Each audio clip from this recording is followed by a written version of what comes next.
Welcome to the polite Contrarian. Once upon a time, Britain didn't just rule the waves.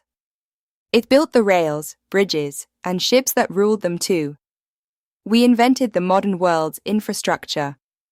And now, we can't even finish a train line without needing a public inquiry, a decade, and a nervous breakdown. In this episode, we track the decline and fall of our construction capability. Britain once knocked out stunning feats of infrastructure like it was going out of fashion.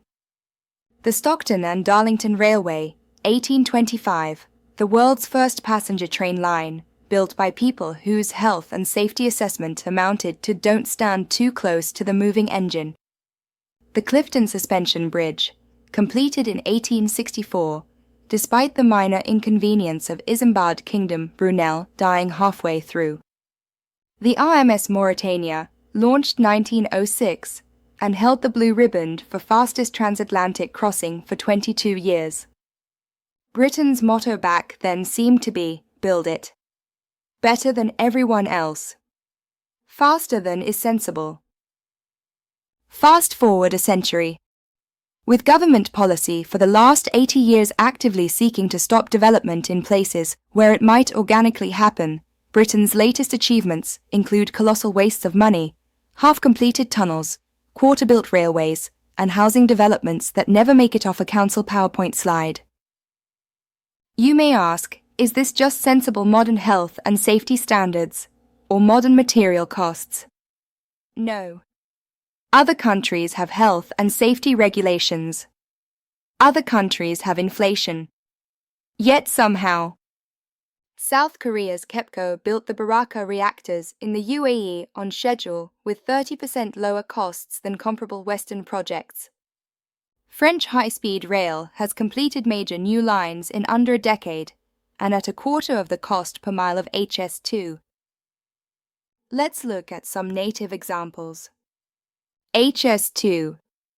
This was originally proposed in 2009 and finally greenlit in 2012.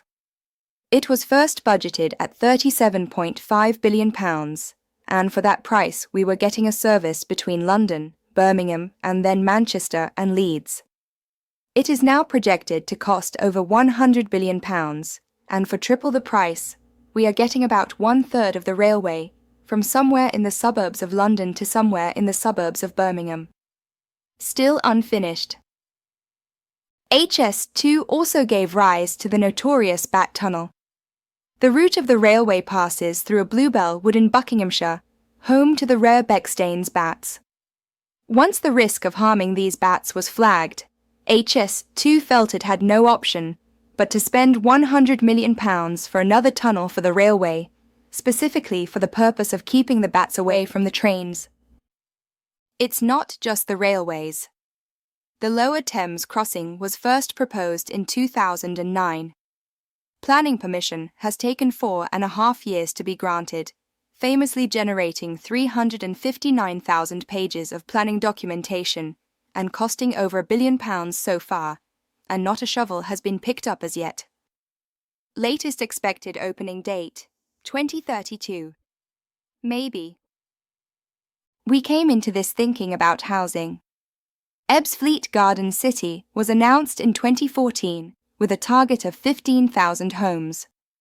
This is exactly where we should be building large-scale residential developments, right beside a major railway station with fast trains to London and even to Paris. Built so far, about 3,000, and wait till we tell you why it's ground to a halt.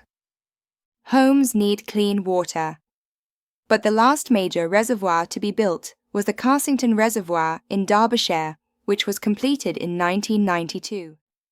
Thames Water have been trying to build a new reservoir in Abingdon for 20 years.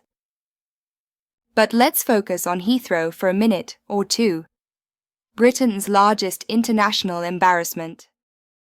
Heathrow was identified as the best site for the main airport for our capital city as long ago as 1943. Looking at its layout, its original double triangle configuration settled down into two main parallel runways running east to west and terminal buildings located in between the runways. This probably looked like a good idea at the time, but there was no room to expand those facilities in the available area in between the runways. So, in order to keep up with demand, it was blindingly obvious that a new terminal would need to be built outside the runway configuration. Cue the Terminal 4 saga. This was first mooted in 1973, and building a new terminal on land already owned by the airport was squarely within planning policies of the day, but nevertheless, the government decided in August 1977 to hold a public inquiry. Approval of the new terminal took over 2 years, and it did not open until 1986. But wait! In line with airport policy at the time, and stop me if you've heard this one before, the government was seeking to divert further passengers away from Heathrow and into a new third airport for London. The tortuous process for siting and then building this airport would need a video series of its own to tell. Any masochists out there, feel free to identify yourselves in the comments, and we'll think about it. But anyway, the government pressed on with building what is now Stansted, over the other side of London about 40 miles away, without ever seeming to realise that this didn't really work for transfers. In developing its plans for Terminal 4, it blithely assumed that this would be enough extra capacity to be going on with for the foreseeable future. Therefore, no sooner had approval for Terminal 4 been given, in 1980 British Airways started to lobby for a fifth terminal to be built. And almost as soon as Terminal 4 opened in 1986, planning for Terminal 5 began in 1988. The formal application was submitted in 1993, but again led to a public inquiry. The planning inquiry into building Terminal 5 sat for 524 days at an estimated cost of £80 million.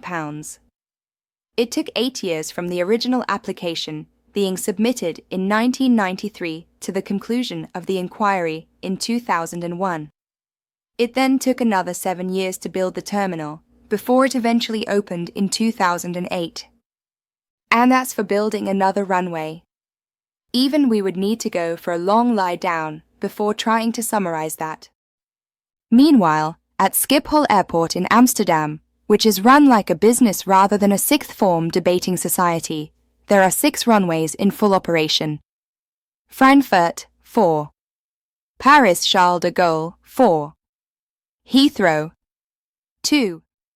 And a lot of wishful thinking. So this is what happens. But why? How is everything getting so bogged down? Well, in theory, the planning system is supposed to strike a balance between listening to people who might be impacted by development on the one hand, whilst shutting down the usual tired arguments on the other.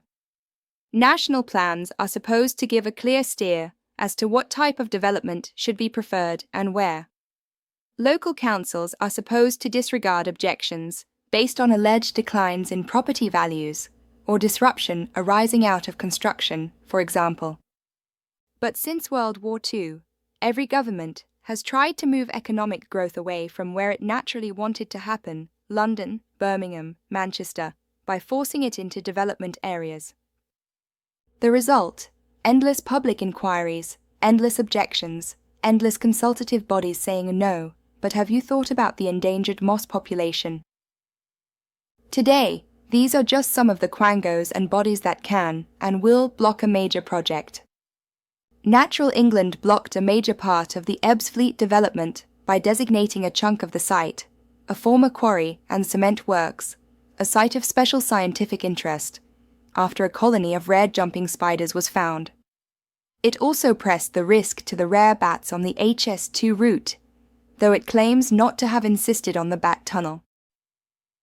The Environment Agency is delaying approval of the Hinkley Point C nuclear power station because it is concerned that the water cooling intake could pose a risk to up to 44 tons of fish per year.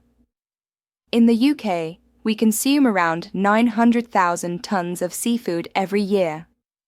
The Environment Agency has also declared itself unconvinced that the Abingdon Reservoir was necessary. Historic England's strenuous objections led to the rejection of a housing development in Braunton, in Devon that would solely be for social rent, on the basis that it would impact an historic open field system. They also significantly delayed the master plan for the regeneration of Birmingham city centre. And there are others. The Health and Safety Executive, County Archaeological Services, Parish Councils, Wildlife Trusts. And of course, any local council with a vocal residents association. Even frivolous objections have to be entertained and dealt with.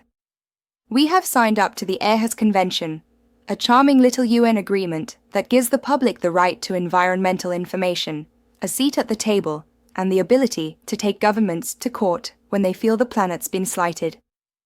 Under Aarhus, legal costs awarded against complainants must be limited, so as not to discourage participation. Which is noble until a single objector can stall £1 billion infrastructure project for years, armed with little more than an internet connection and a faint sense of ecological unease.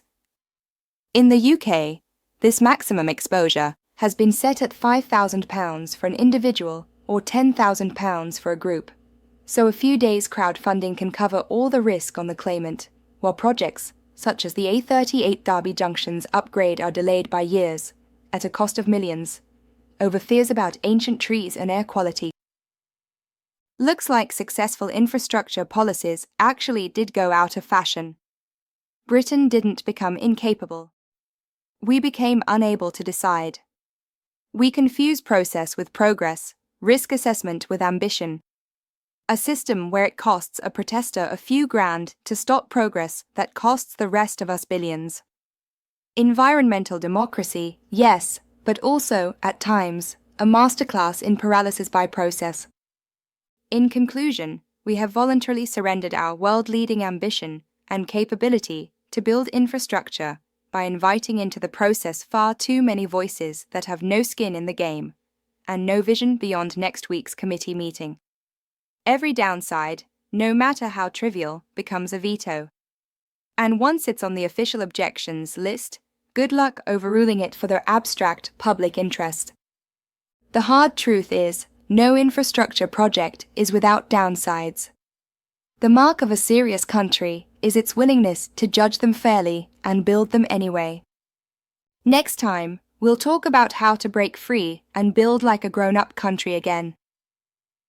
We are politely contrarian. Like, subscribe, or send this to someone who thinks our rail network is just fine actually. You know the buttons.